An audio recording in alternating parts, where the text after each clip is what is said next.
नमस्कार दोस्तों, चलिए जानते हैं आज की ताजा और मुख्य समाचार और 50 बड़ी खबरों को सिर्फ 10 मिनट में। लेकिन उससे पहले आप इस वीडियो को कहां से देख रहे हैं, कमेंट में जरूर बताएं। प्रधानमंत्री किसान सम्मान निधि योजना की 22वीं किस्त को लेकर कई किसानों को परेशानी का सामना करना पड़ रहा है, क्योंकि 2-2 हजार रुपए उनके खाते में नहीं पहुंचे हैं। इसके पीछे बैंक विवरण में गड़बड़ी, ई-केवाईसी अधूरी होना, भूमि सत्यापन में त्रुटि या आयकर दाता होना जैसे कारण सामने आ रहे हैं। ऐसे में किसान अपने मोबाइल के जरिए आधिकारिक पोर्टल या हेल्पलाइन पर शिकायत दर्ज कर सकते हैं और अपनी जानकारी को सही करवा सकते हैं, ताकि अगली किस्त बिना किसी समस्या के सीधे खाते में पहुंच सके।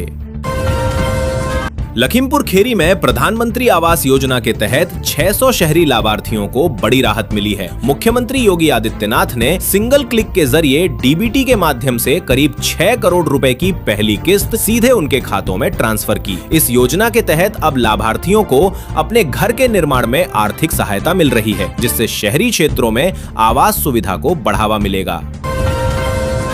विधानसभा में बड़ा राजनीतिक प्रस्ताव पारित किया गया है। सदन ने को भारत रत्न देने का प्रस्ताव सर्वसम्मति से मंजूर कर लिया। इस दौरान वदी ने समर्थन करते हुए को भी भारत रत्न देने की मांग उठाई। हालांकि स्पीकर ने इस मांग को स्वीकार नहीं किया। इस प्रस्ताव के बाद पंजाब की राजनीति में नई चर्चा शुरू हो गई है और इसे लेकर अलग अलग प्रतिक्रियाएं सामने आ रही हैं। मिनिस्ट्री ऑफ एजुकेशन के अनुसार देश भर के केंद्रीय और नवोदय विद्यालयों में शिक्षकों की भारी कमी सामने आई है, जहां कुल 13,000 से ज्यादा पद खाली पड़े हैं। आंकड़ों के मुताबिक केंद्रीय विद्यालयों में 8,618 और जवाहर नवोदय विद्यालय में 5,083 पद रिक्त हैं, जिससे पढ़ाई व्यवस्था पर असर पड़ रहा है। इस मुद्दे को लेकर भर्ती को लेकर सवाल उठ रहे हैं। हालांकि सरकार की ओर से जल्द नियुक्ति प्रक्रिया शुरू होने की उम्मीद जताई जा रही है, जिससे स्कूलों में शिक्षकों की कमी दूर हो सके। हरियाणा सरकार ने आम लोगों को राहत देने के लिए हैप्पी कार्ड योजना शुरू की है, जिसके तहत 1 लाख रुपए से कम वार्षिक आय वाले परिवारों को बड़ा फायदा मिलेगा। इस योजना के जरिए पात्र परिवारों को हर साल हरियाणा रोडवेज की बसों में 1000 किलोमीटर तक मुफ्त यात्रा की सुविधा दी जाएगी। सरकार का कहना है कि इस योजना का लाभ लेने के लिए पात्र लोगों को निर्धारित प्रक्रिया पूरी करनी होगी, जिससे उन्हें सस्ती और आसान यात्रा का लाभ मिल सके। दिल्ली में महिलाओं के लिए पिंक स्मार्ट कार्ड बनवाना अब आसान हो गया है, जिससे मुफ्त बस यात्रा का लाभ लेना और भी सरल हो गया है। सरकार के नए उपायों के बाद अब रोजाना 10,000 से ज्यादा कार्ड जारी किए जा रहे हैं। अब तक 1 लाख से अधिक महिलाओं को यह कार्ड मिल चुका है, जिससे वे दिल्ली ट्रांसपोर्ट कॉर्पोरेशन की बसों में फ्री सफर कर रही हैं। इस पहल से महिलाओं को सुरक्षित और सस्ती यात्रा की सुविधा मिल रही है और बड़ी संख्या में लोग इसका लाभ उठा रहे हैं। आजमगढ़ में प्रधानमंत्री आवास योजना के तहत 553 लाभार्थियों को बड़ी राहत मिली है, जहां उनकी पहली किस्त सीधे खातों में भेज दी गई है। मुख्यमंत्री योगी आदित्यनाथ ने डीबीटी के माध्यम से यह राशि ट्रांसफर की, जिससे लाभार्थियों को अपने घर के निर्माण में मदद मिलेगी। इस योजना के जरिए सरकार का लक्ष्य ज्यादा से ज्यादा लोगों को पक्का घर उपलब्ध कराना है, ताकि शहरी क्षेत्रों में रहने वाले जरूरतमंद परिवारों को आवास सुविधा मिल सके।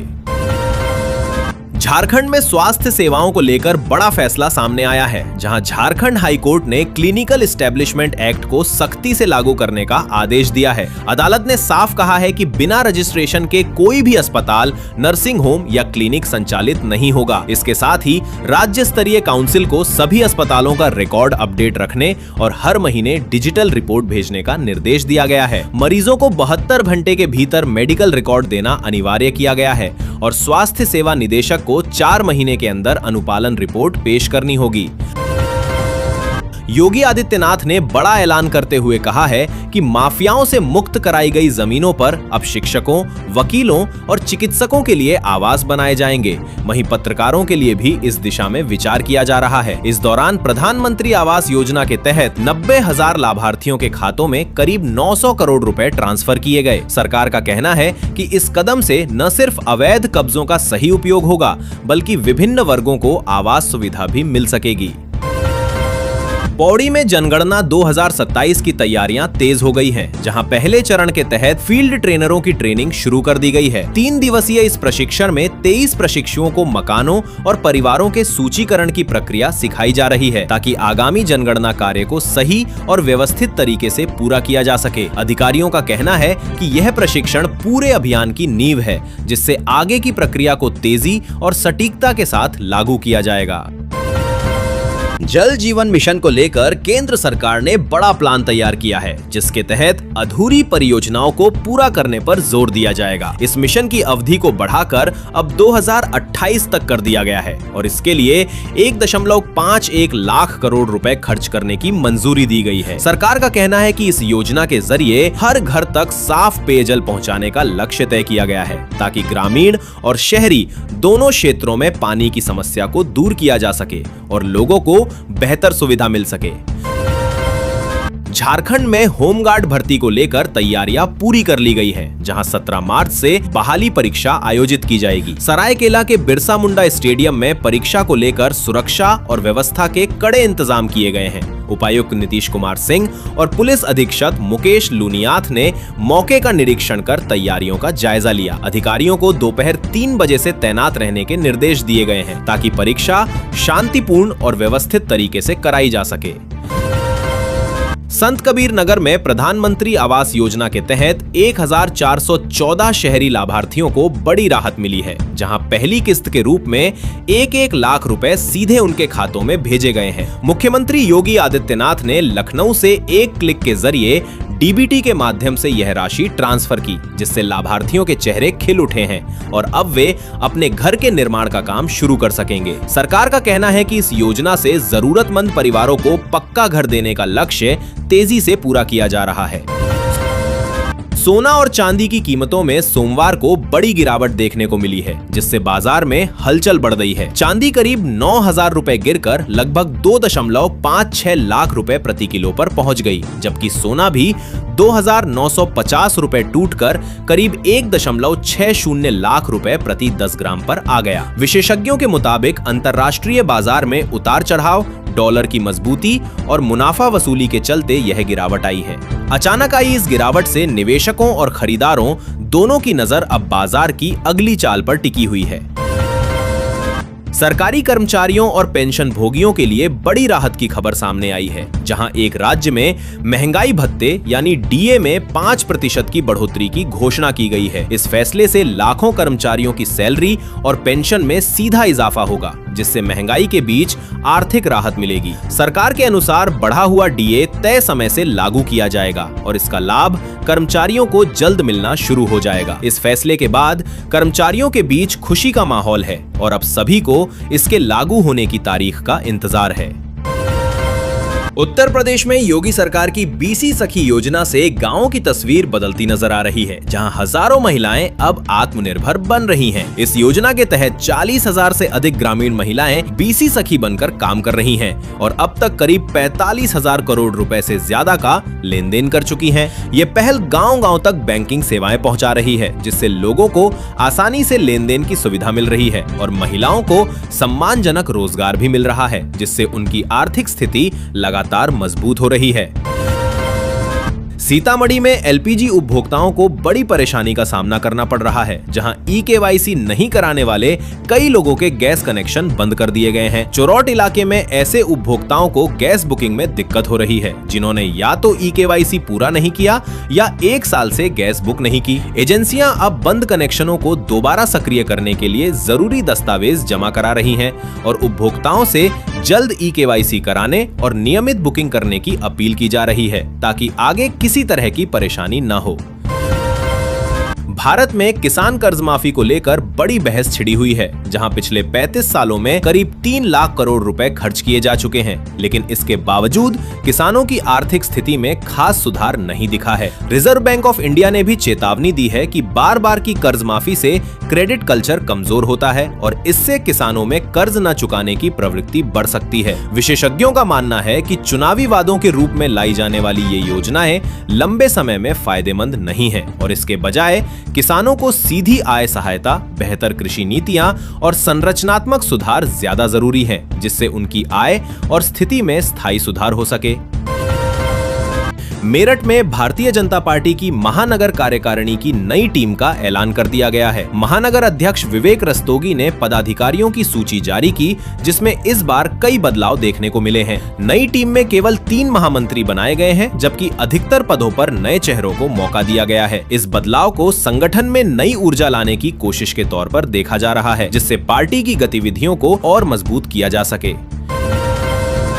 बस्ती के किसान पुत्र प्रभात मिश्रा ने मेहनत और नवाचार के दम पर बड़ी सफलता हासिल की है। उन्होंने सिर्फ 40,000 रुपए से शुरुआत कर 40 करोड़ रुपए की कंपनी खड़ी कर दी। उनकी कंपनी ओमेगा एजुटेक अब बच्चों को रोबोटिक्स और एआई जैसी आधुनिक तकनीक सिखा रही है। प्रभात मिश्रा का लक्ष्य ग्रामीण बच्चों को तकनीकी शिक्षा से जोड़ना है, जिससे वे भविष्य के लिए तैयार हो सकें और शिक्षा के क्षेत्र में नया बदलाव आ सके।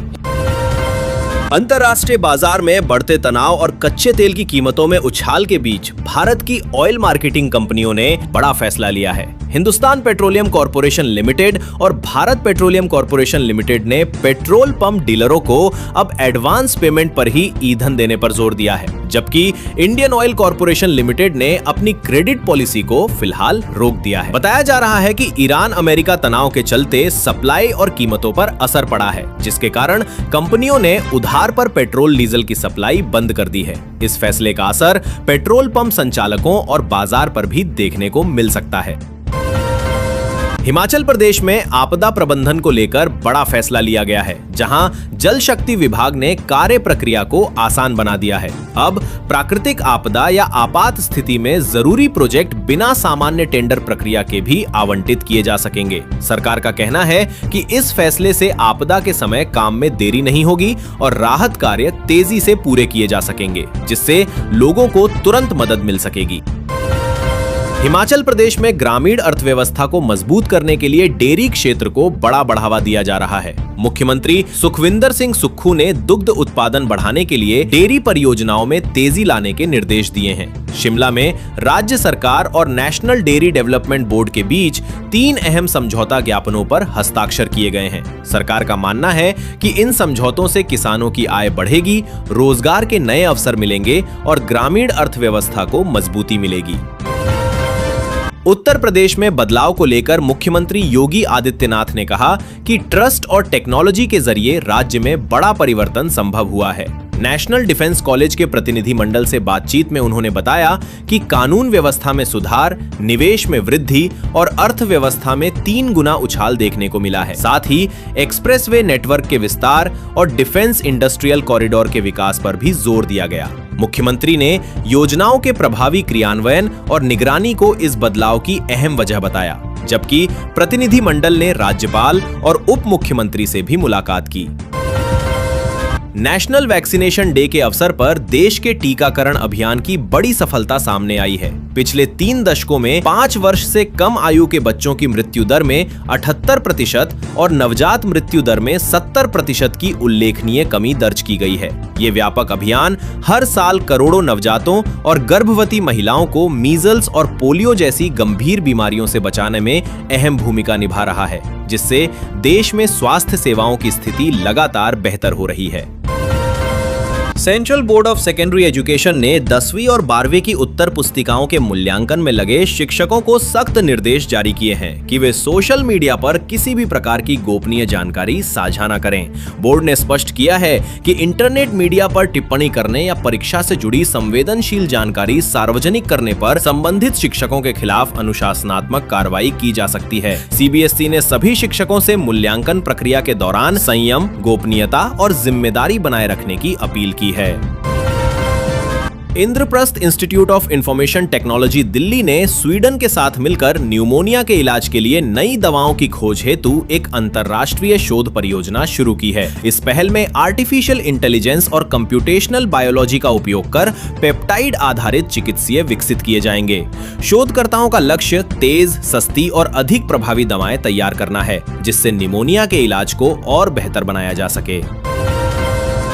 उत्तर प्रदेश को डिजिटल और एआई हब बनाने की दिशा में सरकार ने बड़ा कदम उठाया है। नोएडा से वाराणसी तक 8 प्रमुख शहरों में डेटा सेंटर पार्क विकसित किए जाएंगे।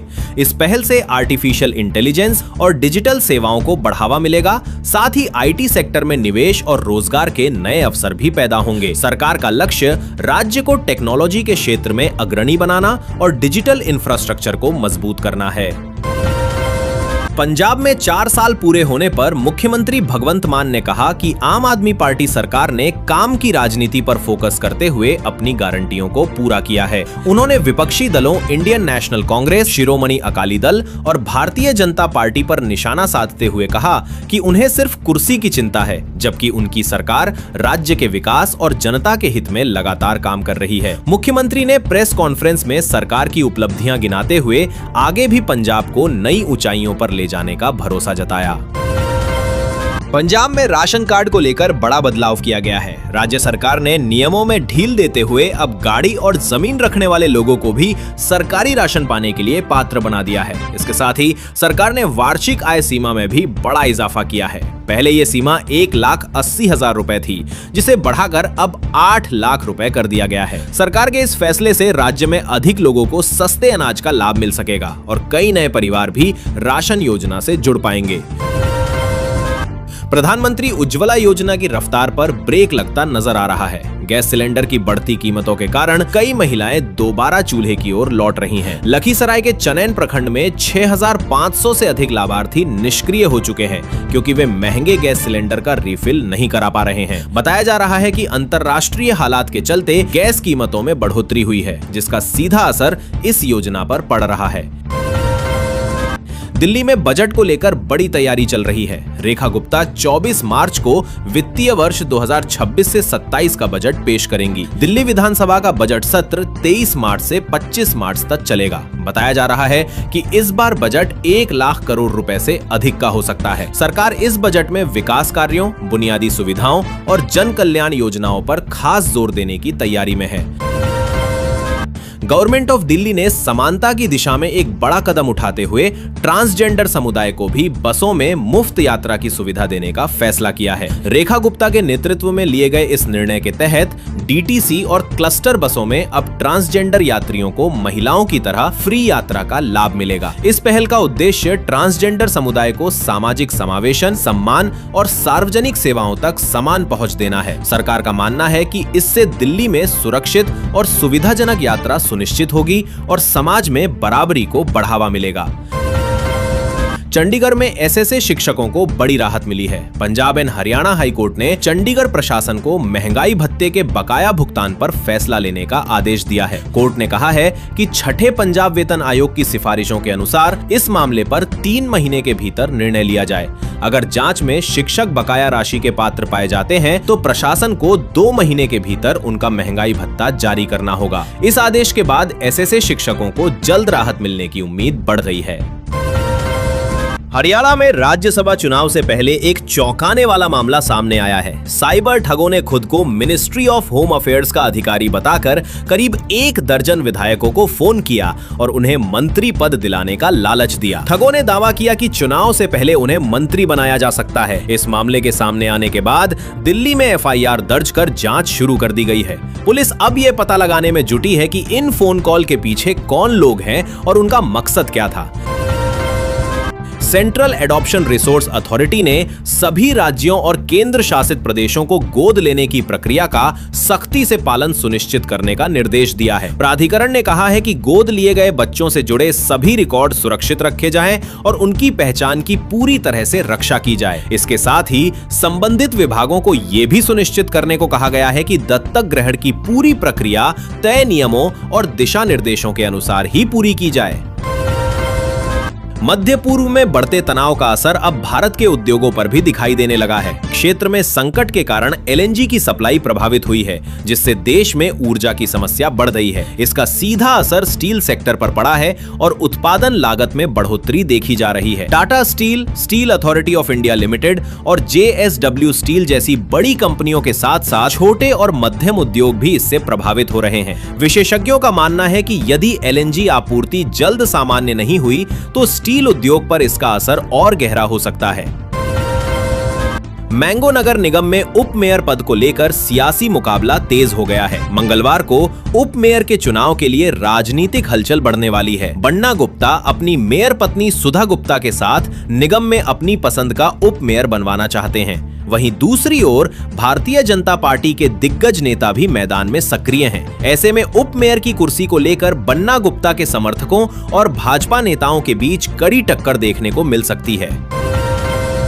अफगानिस्तान और पाकिस्तान के बीच तनाव लगातार बढ़ता जा रहा है। सीमा क्षेत्र में दोनों देशों की सेनाओं के बीच गोलीबारी की खबर सामने आई है, जिसमें कई पाकिस्तानी सैनिकों के मारे जाने की सूचना है। इस बीच पाकिस्तान के राष्ट्रपति आसिफ अली जरदारी ने कहा है कि तालिबान ने रेड लाइन पार कर दी है। वहीं अफगान पक्ष का कहना है कि खोस्त में पाकिस्तानी मोर्टार हमले में 2 बच्चों की मौत हुई है और करीब 10 लोग घायल हुए हैं। दोनों देशों के बीच बढ़ते इस तनाव को लेकर क्षेत्र में चिंता का माहौल बना हुआ है।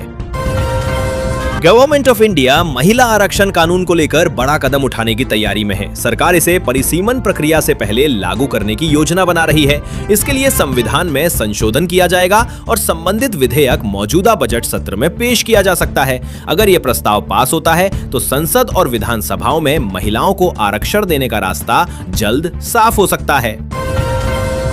धनबाद के मेयर संजीव सिंह ने शपथ ग्रहण से पहले हेमंत सोरेन से रांची में मुलाकात की। इस दौरान धनबाद शहर के विकास, नगर निगम की समस्याओं और आने वाली योजनाओं पर चर्चा की गई। दोनों नेताओं की इस मुलाकात को लेकर राजनीतिक हलकों में अलग अलग मायने निकाले जा रहे हैं और इसे आगे की राजनीति से भी जोड़कर देखा जा रहा है। गाजियाबाद में स्मार्ट प्रीपेड मीटर व्यवस्था लागू होने के बाद बिजली विभाग की राजस्व वसूली में तेजी देखने को मिली है। जोन प्रथम में बैलेंस खत्म होते ही करीब 900 बिजली कनेक्शन स्वतः कट गए। इसके बाद कई उपभोक्ताओं ने तुरंत अपने स्मार्ट मीटर रिचार्ज कराए। बिजली निगम का कहना है कि इस व्यवस्था से बकाया कम हो रहा है और राजस्व वसूली में भी तेजी आई है। राहुल गांधी ने मानहानि के एक मामले में एमपी एमएलए कोर्ट में ऑब्जेक्शन लेटर दाखिल किया है। ये मामला हाथरस के बूलगढ़ी कांड से जुड़ा बताया जा रहा है, जिसमें जेल से रिहा 3 युवकों को दुष्कर्मी कहने को लेकर विवाद हुआ था। फिलहाल न्यायिक अधिकारी की अनुपस्थिति के कारण मामले की सुनवाई नहीं हो सकी। अब इस मामले की अगली सुनवाई 13 अप्रैल को तय की गई है। गाजियाबाद से बड़ी खबर सामने आ रही है। खोड़ा नगर पालिका ने गृह कर नहीं जमा करने वालों पर सख्ती शुरू कर दी है। करीब 17,000 लोगों को नोटिस भेजने की तैयारी की जा रही है। प्रशासन ने साफ कहा है कि 31 मार्च तक गृह कर जमा करने पर 10% की छूट दी जाएगी, लेकिन अगर तय समय तक भुगतान नहीं किया गया तो 12% ब्याज देना पड़ेगा। जानकारी के मुताबिक इलाके के करीब 54,000 मकानों में से अभी तक केवल 40% लोगों ने ही गृह कर जमा किया है। ऐसे में बाकी लोगों से जल्द टैक्स जमा करने की अपील की गई है। Bihar police subordinate services commission ने दारोगा भर्ती प्रारंभिक परीक्षा का परिणाम जारी कर दिया है। इस परीक्षा में कुल 35,857 अभ्यर्थी मुख्य परीक्षा के लिए सफल घोषित किए गए हैं। परिणाम में देखा गया कि पिछड़ा वर्ग का कट ऑफ EWS से अधिक रहा। वहीं बड़ी संख्या में अभ्यर्थियों की गलती भी सामने आई है। जानकारी के मुताबिक 14,000 से ज्यादा उम्मीदवार सही रोल नंबर नहीं लिख सके, जिसके कारण उन्हें परेशानी का सामना करना पड़ा। अब सफल अभ्यर्थी अगले चरण यानी मुख्य परीक्षा की तैयारी में जुट गए हैं। बिहार में 13 नए राजस्व अधिकारियों को प्रभार सौंपा गया है। ये सभी अधिकारी 69वीं संयुक्त प्रतियोगिता परीक्षा से चयनित हुए हैं। उप मुख्यमंत्री विजय कुमार सिन्हा के निर्देश पर इन्हें राज्य के अलग अलग अंचल कार्यालयों में पदस्थापित किया गया है। अब ये अधिकारी संबंधित क्षेत्रों में राजस्व कार्यों की जिम्मेदारी संभालेंगे और प्रशासनिक व्यवस्था को मजबूत करने में भूमिका निभाएंगे। नीतीश कुमार को लेकर बड़ी खबर सामने आई है। वो राज्यसभा सदस्य चुने गए हैं और अब दिल्ली जाने की तैयारी में हैं। हालांकि उन्होंने साफ कर दिया है कि दिल्ली जाने के बावजूद बिहार से उनका जुड़ाव और विकास का संकल्प बना रहेगा। सीएम ने कहा कि बिहार के विकास के लिए उनका काम पहले की तरह जारी रहेगा, जिससे यह साफ है कि दिल्ली की भूमिका के बावजूद राज्य की जिम्मेदारियों पर कोई असर नहीं पड़ेगा। दरभंगा से बड़ी खबर सामने आई है, जहां मनरेगा योजना में बड़ा घोटाला उजागर हुआ है। मनोरबौरम पंचायत में एक ही तालाब के जीर्णोद्धार को 2 अलग अलग योजनाओं में दिखाकर लाखों रुपए का दुरुपयोग किया गया। आरोप है कि पहले से हो चुके काम पर दोबारा खर्च दिखाकर सरकारी धन निकाला गया। मामले के सामने आने के बाद स्थानीय प्रशासन पर सवाल उठ रहे हैं और जांच की मांग तेज हो गई है। परवेश वर्मा ने शास्त्री नगर में सिंचाई एवं बाढ़ नियंत्रण विभाग के नए मॉनिटरिंग सेंटर की आधारशिला रखी। यह केंद्र करीब 355 लाख रुपए की लागत से तैयार किया जा रहा है और इसके 15 जून तक पूरा होने की उम्मीद है। इस मॉनिटरिंग सेंटर के शुरू होने के बाद बाढ़ प्रबंधन को और मजबूत किया जाएगा और संबंधित विभागों को रियल टाइम निगरानी में मदद मिलेगी।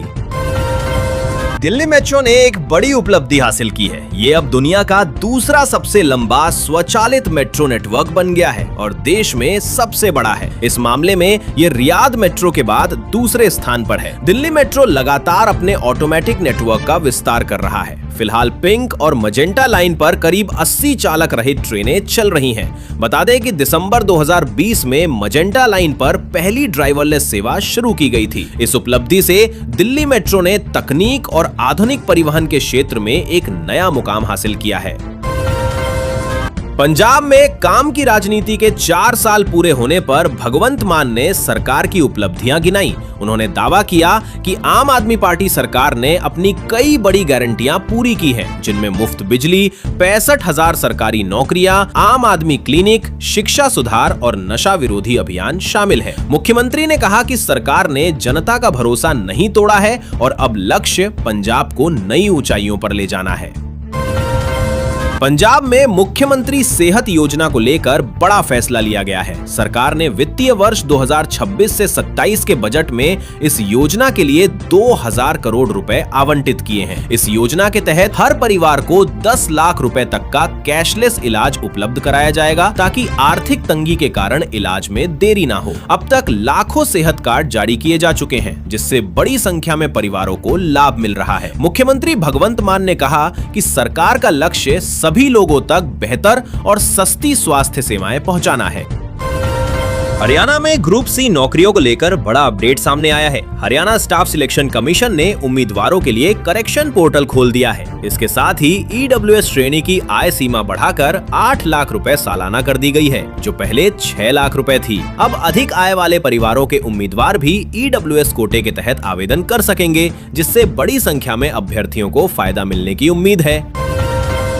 हरियाणा में राज्यसभा चुनाव को लेकर बड़ा राजनीतिक घटनाक्रम सामने आया है। संजय बठिया और कर्मवीर बौद्ध ने जीत हासिल की है। चंडीगढ़ में हुए मतदान में कुल 88 विधायकों ने वोट डाले, जबकि इनेलो के 2 विधायक अनुपस्थित रहे। इस चुनाव में कांग्रेस के 9 विधायकों में सेंध की चर्चा भी तेज हो गई है, जिससे सियासी माहौल गर्मा गया है। नतीजों के बाद हरियाणा की राजनीति में हलचल और बढ़ने के संकेत मिल रहे हैं। हरियाणा विधानसभा का बजट सत्र राज्यसभा चुनाव के चलते बेहद कम समय तक चला। सोमवार को सदन की कार्यवाही केवल 8 मिनट में ही समाप्त हो गई। स्पीकर हरविंदर कल्याण की अनुपस्थिति में उपाध्यक्ष डॉक्टर कृष्ण मिढ़ा ने कार्यवाही संभाली। इस दौरान जींद अग्निकांड समेत कई अहम मुद्दों पर चर्चा की गई, लेकिन समय की कमी के कारण विस्तृत बहस नहीं हो सकी। धनबाद में मौसम का मिजाज बदला हुआ है। आंधी, बारिश और ओलावृष्टि का असर देखने को मिला है, जिससे तापमान में गिरावट आई है। मौसम विभाग ने 21 मार्च तक येलो अलर्ट जारी किया है, यानी आने वाले दिनों में भी खराब मौसम बने रहने की संभावना है। इस दौरान तेज हवा, बारिश और गरज चमक के साथ बूंदाबांदी हो सकती है। लोगों को सलाह दी गई है कि खराब मौसम के दौरान सावधानी बरतें, खासकर खुले स्थानों और पेड़ों के नीचे खड़े होने से बचें। हिमाचल प्रदेश में बजट पेश होने से पहले भी हलचल जारी है। बजट में अब सिर्फ 5 दिन बचे हैं, लेकिन कई सरकारी विभाग अभी भी अनुपूरक बजट की मांग कर रहे हैं। जानकारी के मुताबिक विभाग 50 लाख से लेकर 5 से 10 करोड़ रुपए तक की अतिरिक्त राशि की मांग कर रहे हैं, जबकि वित्त विभाग ने पहले ही 15 जनवरी तक सभी प्रस्ताव भेजने के निर्देश दिए थे। इसके बावजूद अभी फाइलें पहुंच रही हैं, जिससे बजट प्रक्रिया पर दबाव बढ़ता नजर आ रहा है।